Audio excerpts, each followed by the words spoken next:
नमस्कार, मैं रत्न सेन भारती। आज हम बात करेंगे सहारा इंडिया और पटना हाई कोर्ट के इस पूरे मामले को लेकर। पटना हाई कोर्ट में सहारा कंपनी के खिलाफ दायर याचिका की सुनवाई पिछले दिनों की गई। बता दें कि सहारा इंडिया में पैसा जमा करने के बाद अब निवेशक अपने ही पैसे के लिए कंपनी की दर-दर की ठोकरें खा रहे हैं।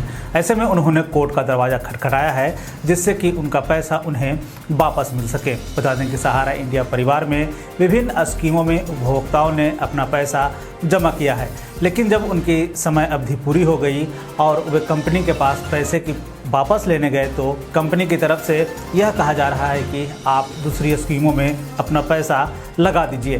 हालांकि पटना हाई कोर्ट की तरफ से जारी आदेश में कोर्ट की तरफ से कहा गया है कि उपभोक्ता को पैसे लौटाने की प्रक्रिया को अब शुरू किया जाए। साथ ही साथ उन्होंने यह भी कहा है कि इस पूरे मामले में अगली सुनवाई 20 अप्रैल को की जाएगी। इस पूरे मामले की सुनवाई कर रहे पटना हाई कोर्ट के न्यायाधीश संदीप कुमार को सेबी की तरफ से यह बताया गया कि अभी तक करीब 430 याचिकाकर्ताओं की जांच की गई है। साथ ही कई अन्य याचिका में जांच चल रही है।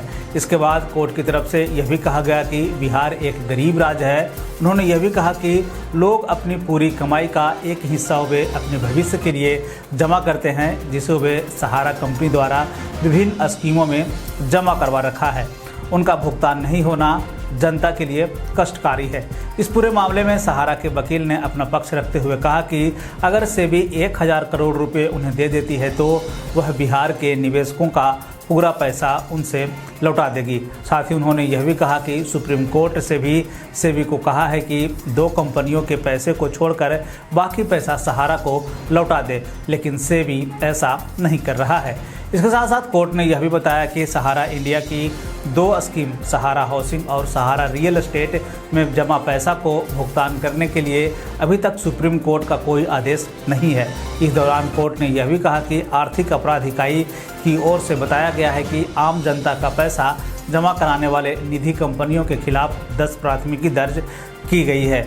इस मामले में आरोप पत्र भी समर्पित किया गया है। साथ ही साथ 5 लोगों को गिरफ्तार भी किया गया है। बता दें कि इस पूरे मामले में अब 20 अप्रैल को सुनवाई होगी। पिछले महीने दिल्ली हाई कोर्ट की तरफ से सहारा ग्रुप को एक बड़ा झटका लगा था, जिसमें कोर्ट ने कहा कि मल्टी स्टेट कोऑपरेटिव सोसाइटी के केंद्रीय रजिस्ट्रार को सहारा ग्रुप के निदेशकों के आवेदनों की जाँच के बाद एक रिपोर्ट प्रस्तुत करने को कहा, जिसमें इस बात का दावा किया गया था कि मैच्योरिटी के बाद भी लोगों को अपना पैसा नहीं मिल रहा है।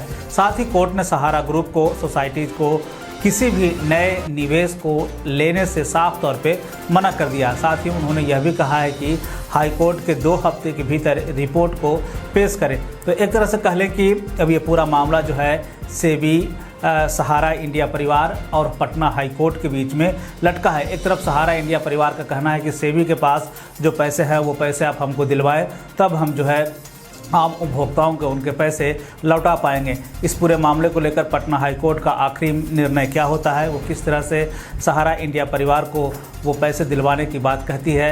हालांकि अभी की जो खबर है उसके अनुसार सहारा इंडिया परिवार के जो उपभोक्ता हैं जिनका पैसा सहारा कंपनी के पास पड़ा है, उन्हें मिलने की आशा तो ज़रूर जगी है। बिहार और बिहार से जुड़ी हुई और भी ऐसे ही खबरों के लिए बने रहें हमारे चैनल के साथ। मुझे दीजिए इजाज़त।